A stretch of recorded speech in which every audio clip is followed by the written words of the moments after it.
welcome back, first graders.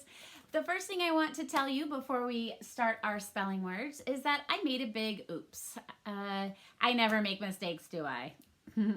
So on Friday, I was supposed to have you read 2 stories, and I forgot to have you read The Band. So if you go in your reader, Grace, you'll see that after the story I had you read on Friday, Ants, there's also the story The Band. That is a story that you may read on your own before you read the yard sale. We'll be reading the yard sale today.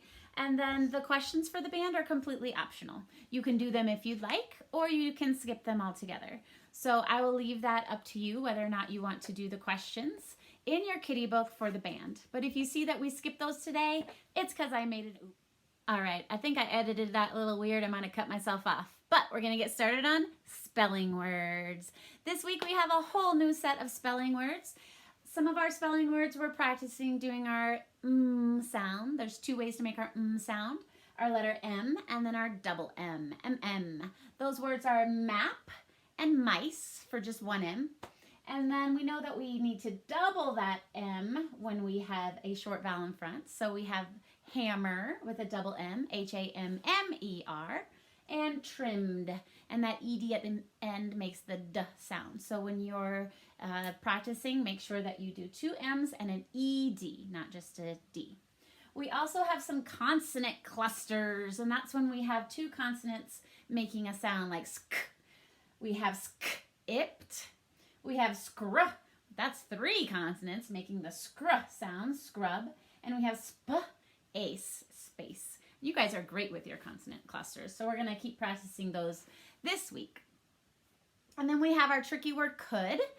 Should and would are also spelled the same way. So we've been practicing this all year. I hope you guys have it, but if not, I want you to keep practicing it. Let's go ahead and arm tap it. Arm up. Let's go.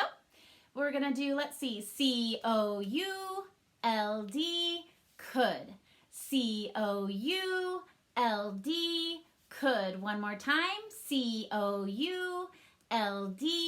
could. I want you to do that throughout the week as you're bored or standing around or just being like, hey, Mom, I'm just going to start spelling the tricky word could. Can you remind me how to spell it? Mom will go, oh, C-O-U-L-D, and you'll arm tap it out. C-O-U-L-D, could. You got it. Practice those spelling words all week. You've got all sorts of ways to do it. Your scratch pads, your this guy, and what else? You got all sorts of ways. Chalk, and what's that other one? Lila's in here and she's laughing at me. What's the other way? Hi, Lila. The other way is Wiki 6. There it is. So if you look on Monday for today, and we'll skip math, you've already done that, it shows us that we're going to read the yard sale and that we are going to identify spellings for S and N. So that's the first thing we're going to do, even though it's backwards. So let's get ready to start the S and N sounds. All right, so we're going to talk about our N and our S sound and kind of do some review for what we've done so far in this unit. It's been a couple weeks since we've been in school, right? So let's review the ways that we know that we can make the N sound. We know that the N makes the N sound, right? What are the 2 other ways that we can write the N sound or spell the N sound? What do you think? Think about it. What did you come up with? You should have come up with NN and KN. NN makes the N sound and KN makes the N sound. And then we've also learned those different ways to make the S sound. What are some of those ways? We know that C makes the S sound. Of course, S makes the sound. SE makes the sound. And CE. I'm like, what's the other one? CE makes the S sound. All right, boys and girls, as noted on your schedule, we are doing 11.2 today and also 11.3. So here on 11.2, which is on page 55, you have your 3 columns for your N sound, the N, the NN, and the KN.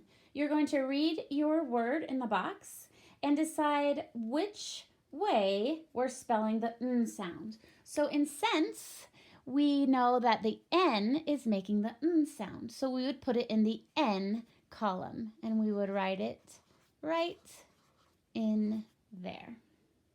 We can cross out that word so that we know we have finished it. Then we'll move to the next word. This isn't knit, right? The K and the N is working together to say The K is just kind of silent. Don't ask me why, it just is. So we know that KN is making the sound, so we would put it in the KN column. Go ahead and get that done. You can pause me and we'll move on to the next page. All right, on the back of that page, remember these where we add our endings to root words? Remember that if we have a short vowel in front of the consonant at the end, then we would double it, right? So let's look at their example, tan. Let's look at this consonant, and right before it is a short vowel, right? So since it's a short vowel, we double the N and add our ending. Let's take a look at grin. Grin, we'll look at the consonant and look right before it. There is a short vowel, right before it, right? The I. Therefore, we need to double our N and then add our ending. So it would look like this, Grin.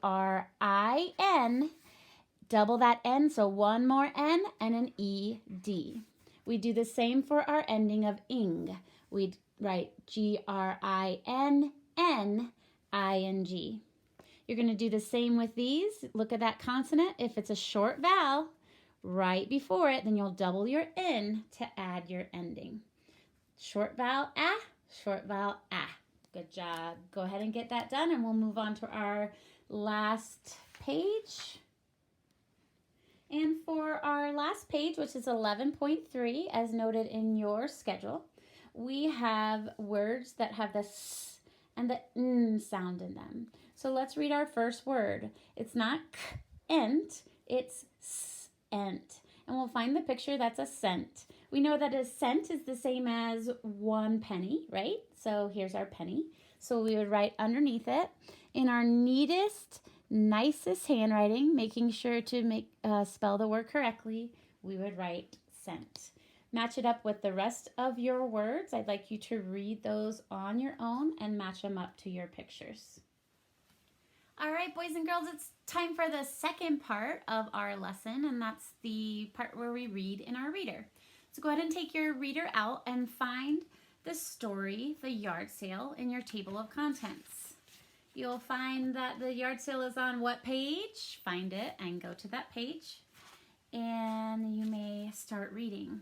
You'll notice that there's some bold. It has that N sound with the K-Ns highlighted for you. Our C-Es for the S is highlighted for you, and our S is highlighted for you, the C for the S. So let me have you look up here. Let me switch it around. All right, in our story today, you are going to see words that have our N sound, that's spelled with our K-N, like knapsack and knives. You'll also see words that have our S sound that are spelled with our C-E, like in choice. And you'll finally have words that have our A sound, spelled with our A consonant E, or our A magic E. Those words are sale and games. We'll have some vocab words that may or may not be familiar to you, like the word coil. A coil is a material that is wound into a circle. We'll also have the word selfish. If you're selfish, you're not thinking of other people. You're only thinking about yourself. We'll have the word thrilled. Thrilled means very excited and happy, like I was thrilled to have each and every one of you in my class. And we'll have the word bin. And you all know what bin means because now you have a homeschool bin. And it's like a bright turquoise blue color, isn't it? It's a container that holds things. So those are your sounds and your vocab words to look for in your reading of the yard sale. Once you finish reading that by yourself or with an adult, you may do 11.4 in your kitty book, and that's on page 59. You're going to answer the questions, what is for sale at the yard sale? Make sure that you are using complete sentences, and you may put the page number. This is something new I'm going to do. You do not have to put the page number if you don't want to, but if you want a challenge to find it, you can put the page number. But if you leave it blank, that's okay too. What is Grace's problem? And make sure complete sentences. Grace's problem is. And then on the back we have our 2 more questions. They're really getting to where they want you to write all these awesome sentences. I just have to tell you all that those of you that have been sending me your work, you are doing such a great job. You are using nice, neat handwriting. You are writing in nice, complete sentences. You are checking your cops. You're using capitals. You're using periods. It's wonderful. Sometimes you forget a period. Sometimes you forget a capital. That's okay. You give me something to comment on, right? Oh, don't forget your period or something like that. So you have been doing amazing. Keep up the great work. You are making me so proud, and you should be very proud of yourselves because you're just doing amazing. So keep it up, and I will see you tomorrow, little munchies, and I believe George Washington will see you a little later if you choose to watch his awesome video. I'll see you later. Bye-bye. Air hugs.